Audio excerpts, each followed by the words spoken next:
de fumer, je ne peux pas l'embrasser parce que quand je le fais, ça la met mal à l'aise. Ça, c'est la première forme d'écoute. La deuxième forme d'écoute, c'est cette personne-là que, quand tu es en train de parler, mon type, la personne est sur la défensive. L'écoute défensive, donc elle n'est pas en train de t'écouter, elle est en train de comprendre ce que tu dis pour après répliquer. Un exemple, non, je n'ai pas lavé le sol parce que la prochaine fois que j'avais fait, tu m'avais dit que, oh, nanana. Donc toujours en train de trouver des excuses pour que les problèmes ne font que se multiplier. Je ne sais pas si on se comprend. Donc c'est ces deux formes d'écoute là dans le premier point. Donc, le deuxième point, moi j'ai noté ça, la prise de notes.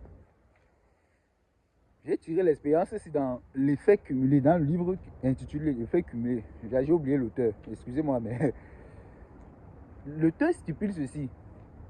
Lorsque, en fait, en cours de discussion et tout, lorsque deux personnes se mettent en couple, prenons un exemple, simplement, lorsque deux personnes se mettent en couple, en fait, combien de pourcents faut-il donner pour que la relation soit au top? Si tu m'écoutes très bien, combien de pourcents faut-il donner pour que la relation soit au top?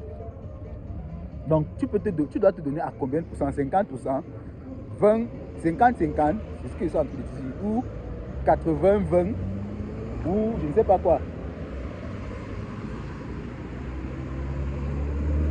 Ou 30-70. Si tu as une idée, mets ça en commentaire.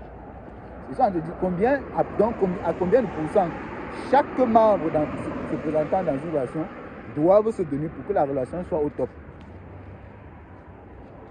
Évidemment, comme vous le savez, à 100%. L'auteur l'a bien stipulé. 100%. Pourquoi? Ce n'est qu'à 100% que quand tu te donnes dans une relation, que ce soit dans une relation, dans un projet, dans un business, que cela peut donner. Je dis bien que ce n'est qu'à 100%. Donner tout sans rien attendre en retour. Il vient donner tout sans rien attendre en retour. À 100%. Et pour conclure, et pour revigorer l'autre là, il dit, lorsque vous êtes en conflit, lorsque vous êtes en relation, je voulais dire, savoir prendre les bons côtés de la personne avec qui vous faites face est vraiment très important. Un exemple, prendre note, c'est un challenge. Se noter d'un bloc-notes et d'un stylo, noter tout ce que la personne fait de bien durant toute une journée.